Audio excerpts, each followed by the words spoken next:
자, 최소 발화 에너지예요. 뭐 MI 그래갖고 뭐 여기 원문을 갖다가 암기하실 필요는 없습니다. 근데 이제 최소 발화 에너지가 MI이구나 이 정도는 아셔야 되고요. 원어를 꼭 아실 필요는 없어요. 최소 발화 에너지니까 발화를 시키기 위한 최소 에너지예요. 결국 개념은. 근데 뭘 아까 가연성 혼합기를 그래서 가연성 혼합 기체를 발화시키는 데 필요한 최소한의 에너지, 얘를 최소 발화 에너지라고 부릅니다. 그래서 뭐 발화의 메커니즘 그랬는데 아까 보신 것처럼 발화는 발열이 방열보다 크면 열축적이 일어나고 그러면은 발화점까지 도달해서 발화가 일어나더라. 뭐 이런 얘기예요. 그러면서 전기불꽃에 의한 에너지 이런 발열과 방열 차이에서 발화가 발생한다 그러는데 암기하실 필요 없습니다. 그냥 발열이 더 크면 방열보다 일어나더라. 뭐 이런 얘기죠. 굳이 안 쓰셔도 된다는 얘기예요. 답 쓰실 때. 그래서 MI가 어떤 개념인지 그 정도만 좀 갖고 계시고 자 얘를 갖다 측정하는데 이런 얘기예요. 이런 어떤 시험 장치 안에다가 가연성 혼합 기체를 집어넣습니다. 폭발 범위 내에 가연성 혼합 기체를 접어넣고 여기다가 이렇게 전극을 집어넣어요. 그래서 얘를 쭉 연결해 갖고 축전지라고 부르는 놈한테 연결해 놓습니다. 축전지는 여기다가 전기적인 에너지를 주기 위해서예요. 그래서 당초에 얘가 가지고 있는 에너지에서 얘를 갖다 전기적인 에너지를 막 줘보니까 어느 순간 여기까지 전기적 에너지 차를 줬더니 불꽃이 여기서 팍 튀더라 이런 얘기야. 아 이때가 얘가 발화가 일어나는 최소 발화 에너지구나라고 얘를 구해낸다라는 겁니다. 그래서 밑에 보면 최소 발화 에너지 측정 그랬죠. 요거예요. 그럼 최소 발화 에너지의 측정 방법의 메커니즘은 얘입니다. 그래서 뭐 시험 방법 그려놨는데 불꽃에 의한 가연성 혼합기를 발화시키는 데 필요한 최소 방전 에너지 이게 최소 발화 에너지의 이제 개념인 거죠. 그러니까 결국에는 이 메커니즘은 측정 방법은 어떻게 되는 거예요? 측정 용기에 가연성 혼합기를 채워 넣는다. 채움 이해되시죠? 그 다음에 내가 쓰는 거예요. 축전지 연결. 그 다음에 축전지의 전압을 증가. 이해되시죠? 그때 전극 간의 불꽃 발생. 그때의 에너지 측정. 이게 측정 방법입니다. 자, 그러면 여기 있는 책에 있는 것처럼 똑같진 않죠. 그죠? 그 다음에 매번 쓸 때마다 이 그림을 놓고 내가 머릿속에 넣고 얘를 측정 방법을 써댈 거니까 쓸 때마다 조금씩 다를 거예요. 그러나 맥은 같은 거죠. 암기를 하는 건 얘를 암기하는 겁니다. 자, 그래서 폭발 용기에다가 측정 가스를 채우고 축전지를 충전시킵니다. 그럼 전압이 상승하게 될 거고 전극 간에 불꽃이 발생할 거예요. 그때의 전압을 측정하는 게 최소 발화 에너지를 측정하는 방법이다라는 겁니다. 그때 최소 발화 에너지는 공식은 외워야 된다 그랬죠. 2분의 1 CV의 제곱이에요. 이런 얘기예요. 뭐 V2 V1 상관없어요. 다만 얘가 방전됐을 때의 전압이고 얘가 방전이 다 끝나고 원 상태로 돌아갔을 때의 그때의 전압이다라는 것만 알려주시면 돼요. 얘는 콘덴사의 용량입니다. 뭐 그런 관점이에요. 우리 에너지라고 부르는 것은 베르누이 배우셨나요? 베르누이? 베르누이에서 나타나는 에너지라고 부르는 것은 어떤 에너지들이 있어요?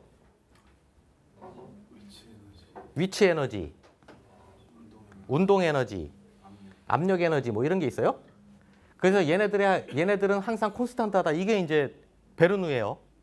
그래서 에너지라는 것은 항상 보존되더라. 위치 에너지가 운동 에너지로 변환되기도 하고 운동 에너지가 위치 에너지로 변환되기도 하고 이해되시죠? 그 에너지 변환에 손실이 없다는 게 베르누이입니다. 그때 여기서 얘기하는 운동 에너지는 2분의 1 mv 제곱입니다.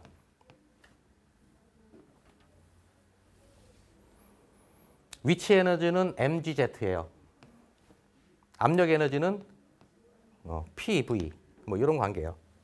나중에 이제 보시면 되고 자, 이 운동 에너지라고 부르는 건 어떤 거냐 그러면 단위 질량을 가진 놈이 속도의 변화를 가지고 가속이죠. 제곱. 가속도를 내는 거를 갖다가 운동 에너지라고 표현하는 거예요. 즉 단위 질량을 가진 놈이 가만히 있으면 에너지가 없어요. 내가 힘을 줘갖고 이놈을 이렇게 한 거 이해되시죠? 이게 에너지다 이런 표현이에요. 그럼 얘는 이제 운동 에너지는 속도와 질량 관계에서 나타나는 표현이고 얘도 에너지니까 에너지의 표현 방법은 똑같은 거예요. 근데 얘는 전기적인 에너지로 표현하고 싶은 거죠. 이해되시죠? 전기적인 에너지로 표현하려더니 볼트를 나타낸 겁니다. 속도가 아니고 이놈이 운동한 속도야 이게 아니고 그 다음에 질량이 아니고 저 볼트를 낼 수 있는 콘덴사의 용량으로 나타낸 것뿐이에요. 그래서 에너지를 표현한 관계식은 똑같다라는 겁니다. 어쨌든 C는 콘덴서의 용량이고요. 그 다음에 V1은 기체의 절연파괴 전압, 즉 방전 시의 전압이에요. V2는 방전이 끝난 다음에 완전히 끝난 다음에 원상태의 전압이다 이런 얘기죠. 그럼 요만큼의 델타 V가 생길 거예요. 그게 요 차이인 델타 V겠죠. 이해되시죠? 그죠? 자, 최소 발화 에너지의 영향요소라는 게 있습니다. 영향요소. 제가 아까 메커니즘, 영향요소, 암기 이렇게 됐죠. 그죠?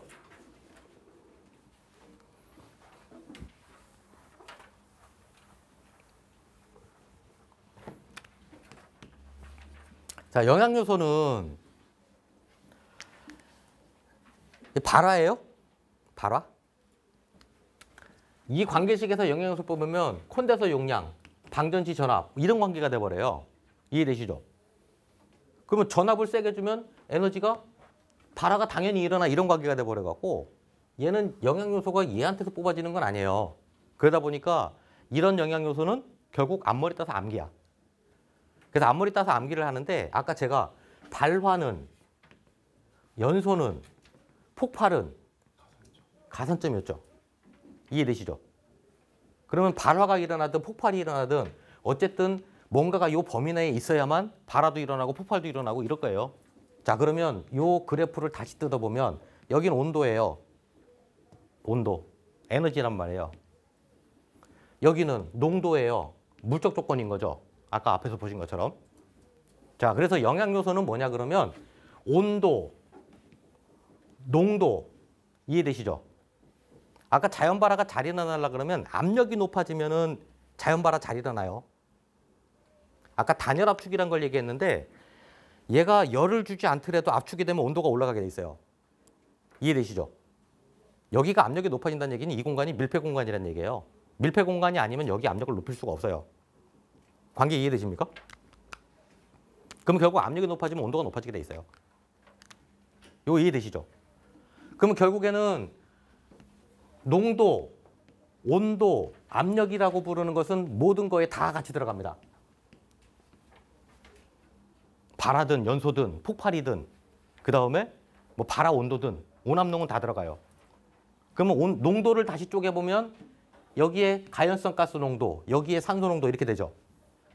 그래서 가연성 가스의 농도가 높으면 산소 농도가 어떻게 되면 때에 따라서는 불활성 기체가 들어가 있으면 개의 농도가 높으면 이렇게 농도항은 그때 좀 달라집니다.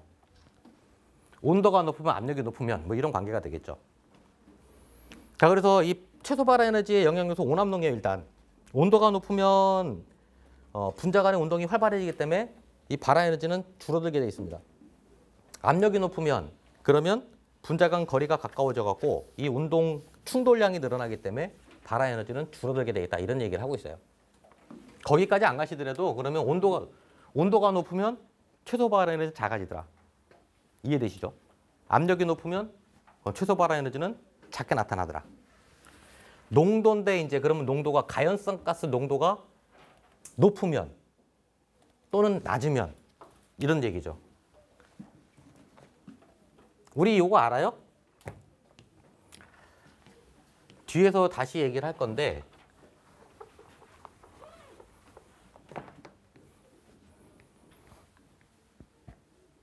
여기 정도, 여기는 넘어가야 불이 붙죠. 여기를 넘어가면 불이 안 붙고 여기 안쪽에 있어야 불이 붙죠. 그래서 여기를 연소 범위라고 부른 거죠. 그죠? 자, 어쨌든 그러면 연소 범위라는 게 결국에는 가연성 가스 농도라는 게 우리 발화점 온도를 보면 여기가 제일 낮아요. 여기를 뒤에서 보면 CST라고 부를 거예요. CST. 뭐 정규반 때 배우셨을 건데 CST라고 부르는 것은 완전 연소하기에 충분하게 얘네들이 산소하고 가연성 가스가 농도가 매우 잘 혼합되어 있는 이 상태를 CST라고 부릅니다. 그러니까 거기서 온도가 제일 낮아요.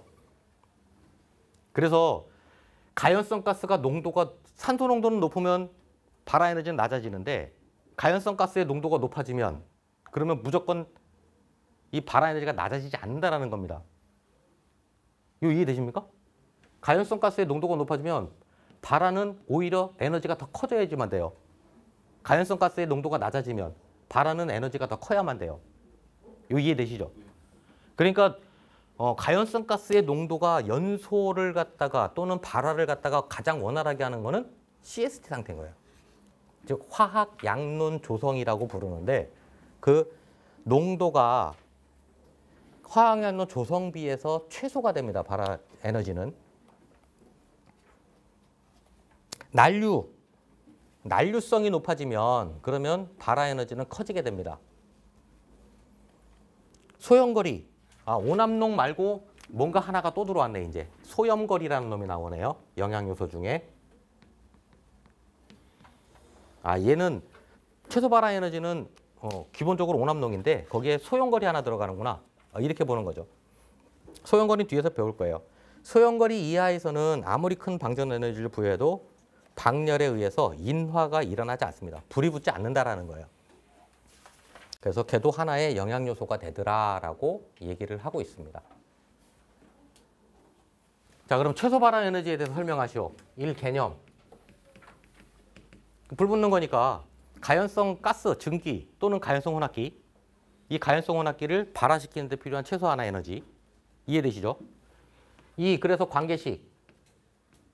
그래서 최소 발화 에너지는 2분의 1 CV제곱. V1 마이너스 V2의 제곱. 이거 이해되시죠? 3. 이놈의 측정 방법. 그럼 그림 그리셔도 좋고 아니면은 그림을 이미지화 시켜갖고 측정하는 방법. 측정 용기에다가 가연성 혼합기 채움. 이해되시죠? 충전기 연결. 그 다음에 충전기의 전압을 상승. 전극 간의 불꽃 발생. 그때의 전압 측정. 이게 최소 발화 에너지 측정입니다. 방법. 요 이해되시죠? 자, 4. 영양요소. 그래서 방금 보신 것처럼 온도, 농도, 압력. 자, 근데 농도는 산소 농도, 가연성 가스의 농도. 여기에는 하나 더 기억난다면 불화성 가스의 농도. 뭐 이렇게 넣어도 되고요. 불화성 가스가 많아지면 이 최소 발화 에너지는 높아지게 돼 있어요. 당연히. 어쨌든 뭐 산소 농도가 높으면 어떻게 되더라? 가연성 가스는 CST 상태일 때 가장 발화 에너지가 작더라. 오남농을 놓고 그 다음에 소염거리라는 놈이 하나 있었구나. 요 정도 기억나시면은 써주시고. 이러면 답안 구성이 끝난 거예요. 이해되시죠? 그러면 제가 여기서 가져가는 것은 관계식 하나, 그림 하나. 그 다음에 불 붙는 모든 거에 영향요소는 오남농. 거기다가 소염거리 하나 플러스. 얘는. 요 정도면은 답안 구성을 쓰세요. 그러면 이제 써져요. 이해되시죠?